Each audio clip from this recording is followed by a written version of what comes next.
The NBA has a tanking problem. The Utah Jazz and Indiana Pacers have recently been fined $500,000 and $100,000 for what the NBA decided was tanking. Media outlets across the league and across the networks have brought up the fact that this is becoming a huge problem, with it becoming blatant with teams like Utah specifically, resting healthy players like Lauri Markkanen and Jaren Jackson Jr. for entire fourth quarters when they were winning a game against Orlando and ended up losing that game. So the question becomes, what can be done about the tanking problem? Because fines don't seem to work. And nobody's asking me, but I think I've come up with a pretty radical solution that could deter teams from tanking again. Let's talk about it.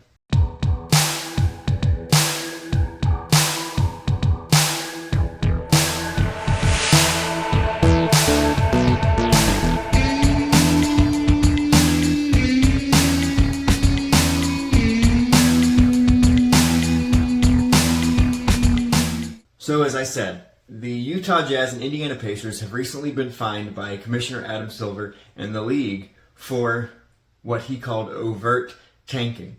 And he issued a statement that basically said that this kind of tanking to improve draft position undermines the integrity of the league. And the rest of his statement went on to basically say, knock it off or else. But he did not go into detail as to what that or else means. And tanking has been an issue for years, and it's a hard thing to prove, and we're going to get into that in a minute as I kind of lay out what my idea is, because I admit it's not a perfect idea, but I think there is some merit here, and we're going to talk about it. So the problem becomes bad teams lose on purpose to improve their draft position in the lottery system, and it is a damage to fans, it is a damage to organizations, it is a damage to the product as a whole. And nothing is really done about it. They still get their draft position, they still get what they're going for, and then nothing really happens. And most of the time, these teams that tank are teams that do it year in and year out. So clearly what they're doing in getting their draft position isn't really working. But clearly fines don't do anything. Owners don't care, GMs aren't scared of them, you write the check, you're free and clear. So I came up with a pretty radical and admittedly controversial way that the NBA could possibly combat this tanking problem, and we're going to talk about it. I'm going to lay out what it is, I'm going to talk about the pros and the cons, because I realize this is a flawed plan, but it's the best I could come up with. But this is my idea. As I said, fines don't work. The only way to combat tanking is to get rid of it. My idea hinges on the concept that if you are tanking, if you are found to be tanking the way that the Utah Jazz were, the way that the Indiana Pacers are without Tyrese Halliburton, if you are found to what the NBA thinks is tanking, if you are found to be tanking, you lose your first round draft pick. You want to tank for a better draft position? Too bad you're not getting any draft position in the first round at all. The argument to be made there against it is that it hurts the product. The bad teams stay bad. But I would argue that a team that is tanking, a Jazz team that sits Lauri Markkanen when he's having a good game, that sits Jaren Jackson Jr. when the team is winning, doesn't care about the product on the court anyway. So, by saying, if you tank, you lose the pick you're working so hard for, it's saying you better go out there and compete to the best of your ability, or else it's not going to matter. So in the Jazz case, if they are currently, I don't know what the odds are right now for the lottery, but let's say they are in the position for the fifth pick. Because I know there was talk about this last year where there was a difference between the fourth and the fifth pick. They got the fifth, they got Ace Bailey. Let's say that the Jazz, again, are in position for the fifth pick. They tank. The NBA investigates. Find, like they did this year, finds out that Utah's tanking. Utah loses that pick, whether it's wherever in the lottery it is, even if it's number one. Utah loses that pick with no chance to get it back. Now, what happens to that pick? that pick, along with any other team that is found to be tanking, let's say fifth, that pick goes into a different lottery system, and the teams in that lottery consist of every team in the league except the Utah Jazz. That means that the rest of the teams have an equal chance to take that fifth pick from the Utah Jazz. You want to make it hurt a little bit more?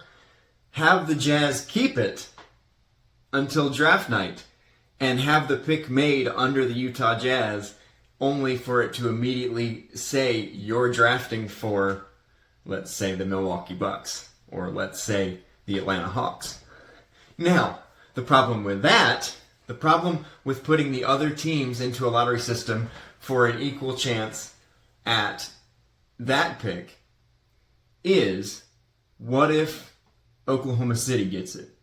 What if Detroit gets it? What if one of the best teams in the league gets that pick? That's the risk. By tanking, you are already compromising the integrity of the NBA. So the punishment then becomes, the disparity could become wider.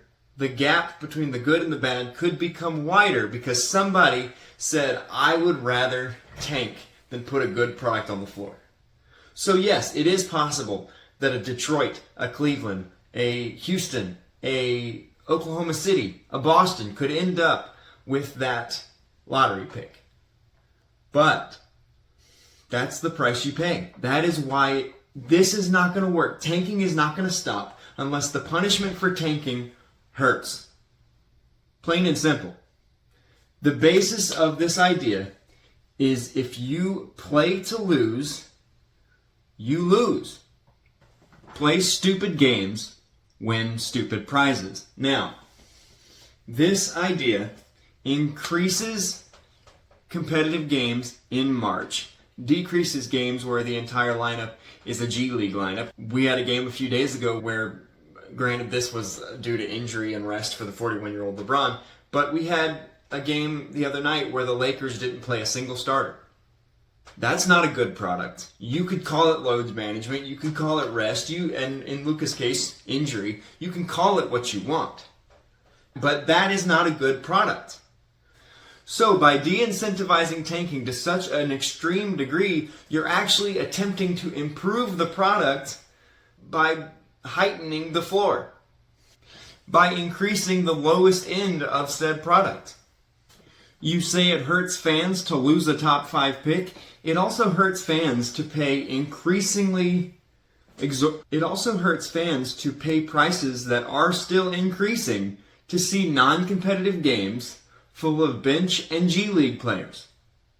Nobody wants to pay $75 to see the G League roster lose by 40 to the Oklahoma City Thunder.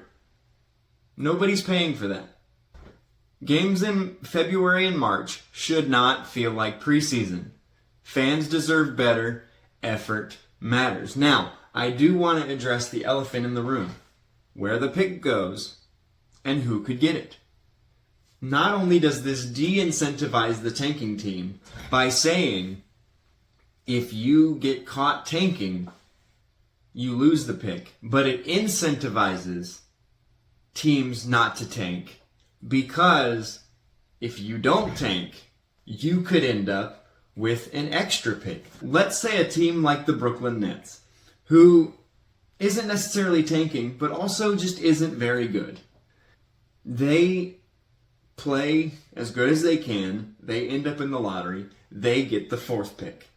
The Utah Jazz, who gets caught tanking and loses that top 5 pick, again, we're calling it 5 for the sake of this example, loses the pick. That 5th pick goes into a lottery where the other teams in the NBA have an equal chance, and maybe you weight it a little bit more towards those lesser teams like you do the NBA lottery. Or maybe you don't. You don't want to weight this lottery system, because then that would just further incentivize tanking and not getting caught. Because if it's weighted towards the lesser teams in this second lottery, then the same thing happens. The Utah Jazzes, the Brooklyn Nets, would be incentivized, still tank, just don't get caught. So, the rest of the teams in the league would have an equal chance at that pick, which would roughly be a 3% chance. 3.5, somewhere in there. So the rest of the teams have the same odds to get the forfeited pick. By luck, that ends up being Brooklyn. Brooklyn then has the 4th and the 5th pick in the draft. Not because they did anything special, but because Utah got caught tanking. Now, the obvious thing here is tanking is really hard to prove. Except that with the way the NBA is currently constructed, it's really not. You could argue that this whole tanking thing not started, but got its legs with load management. Because you could argue as a GM or as a team that is tanking, you could sit a player and call it rest. You could call it load management. And David Stern did punish Greg Popovich, who is widely seen as kind of the father of load management, by kind of taking away his opportunities to coach Team USA in the Olympics. That was de-incentivized. And now load management has come under more scrutiny, so it's lessening a little bit, but then you end up with tanking. Resting somebody, other than LeBron James, who's 41, or a player coming off of injury, resting somebody or load management becomes more blatant that it's done on purpose now that the NBA has lessened the number of back-to-backs. That was already kind of controversial because that is what helps feed the NBA's soft narrative, because they're up against, with the exact same schedule and the exact same timing, an NHL league that is 10 times more physical. And don't complain about rest, don't complain about schedule length, don't complain about any of it. So you have a league that is way more physical than you, not doing any of this complaining. And so the NBA acquiesced and gave less back-to-backs. If you get less back-to-backs, you shouldn't need as much rest in season. So if your healthy players are resting, it becomes more obvious that you're trying to tank. So it's hard to prove, but because of recent rules changes that the NBA has made, it's not as hard as it was. Now, what happens? It seems pretty harsh that immediately the NBA can decide you're tanking, you lose a pick. When maybe, like I said, in the Brooklyn Nets example, maybe the team's just not very good and they just can't win games. What would happen first? There's a warning. The commissioner's office, the NBA, would send out a warning or a notice to the team that they suspect of tanking. It says, we believe that you are overtly trying to lose to increase your draft position. We will be watching you closely for the next few games.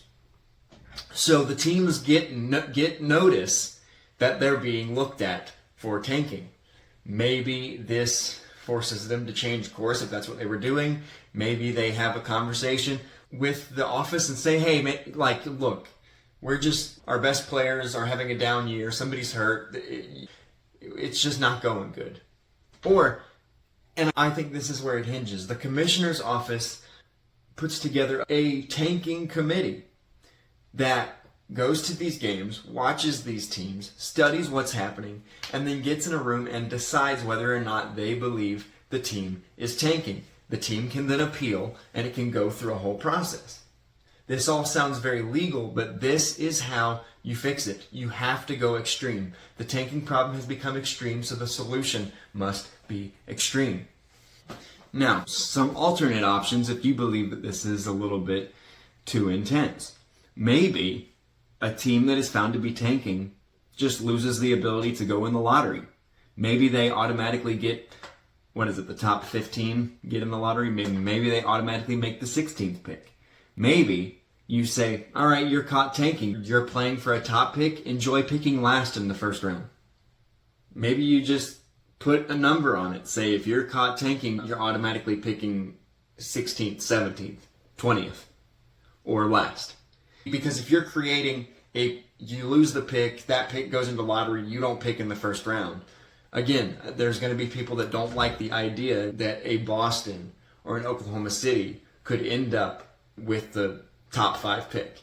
So some people aren't going to like that, but I think that that involves everybody in the league. It becomes an everybody issue because again, it de-incentivizes the tanking team because they don't want to get caught. They don't want to lose the pick that they're working so hard for. It incentivizes the rest of the teams because they have a chance at an extra pick. It involves everyone. And problems get solved when it affects everyone. Maybe you incentivize teams that are eliminated from playoff contention but still win games post-elimination. I don't know what that would look like, but maybe it would be some sort of a bonus pool system like in college sports when a team wins a championship. When Ohio State wins the national championship, they get a sum of money for winning the championship. Some of that goes to them, and some of it goes to the Big Ten Conference. So maybe it's something like this, where you create a tier system, and it's say if you win 5 games post-elimination, you get this much. If you win 15 games post-elimination, you get this much. So that teams can say, hey, we suck anyway, we're not going to make the playoffs, but if we keep winning, we get cash. Something like that. Maybe there's something like a Rule 5 draft that Major League Baseball does, where it's separate rounds, separate things. Maybe you get a pick in there. Other options if you don't like this forfeiture option. But I think this is the most effective thing that can be done to solve a big problem. Tiny solutions don't fix big problems. Rebuilding doesn't happen if your team is committed to losing. Because even if you're going for the best player, your team that you still have has sat through an entire season where losing is okay. They've sat laughing on the bench while they're watching a double-digit lead slip away in the fourth quarter because you just decided to take the starters out. Losing should not be fun, and it should not be rewarded. You should be rewarded for building and culture and effort. Because that's what the fans want to see. And ultimately, this is an entertainment industry that is about and built by the fans. Fines don't work because billionaires don't care. You have to do something drastic. And for a team like Oklahoma City, who coveted those picks and built a championship roster because of those picks, you have to say, hey, picks are important, but if we catch you forcing them, it's going to be a problem. If Adam Silver says cut it out or else, this is your or else. Is it perfect? No, because again, tanking is hard to prove, and you could end up rewarding a championship contending team with a top pick. Some might say it's already unfair that the worst teams get the best picks because sometimes the best players go to cultures and coaching staffs and organizations that don't know how to coach them, and it ruins them. We see it all the time with quarterbacks in the NFL. I'm not saying reverse it so all the good teams get all the best players because then the power dynamic would never shift. But I think that this gives the best chance to solve the tanking problem in the short term. If you tank, you get a warning. If you're still found to be tanking, by resting players when they're healthy, by not having an injury designation prior to a night off after a day off because back-to-backs are lessened. If it's clear, like it was with the Utah Jazz and the Indiana Pacers to the point where they got fined differing amounts but still significant amounts, if it's clear, you get a warning. If you still do it, you lose the pick you're working for. It's that you got a new toy, but you misbehaved, so you lose the toy. Or I promised you if you did your chores, we'd go for ice cream, but then you threw a tantrum, so no ice cream. But I did my chores. Yes, but you did something to lose that. Not to go with the children analogy, but if you're working for something that is actively a detriment to the league that you play in, why would you still get it? Why would the league reward you for tanking by giving you the thing you were tanking for? You want to tank, you lose the reward for that bad season. I know this is a pretty controversial opinion. I know it's a pretty controversial idea. Let me know in the comments, what do you think about this plan? Do you think that losing the pick if you're caught tanking is the way to go? Do you have any other ideas? Let me know in the comments what you think about the Utah Jazz situation and what you think should be done about it, because I don't think fines do anything. Until the next time, I am Roman Gennaro of Empire Sports Talk, and I'll see you then.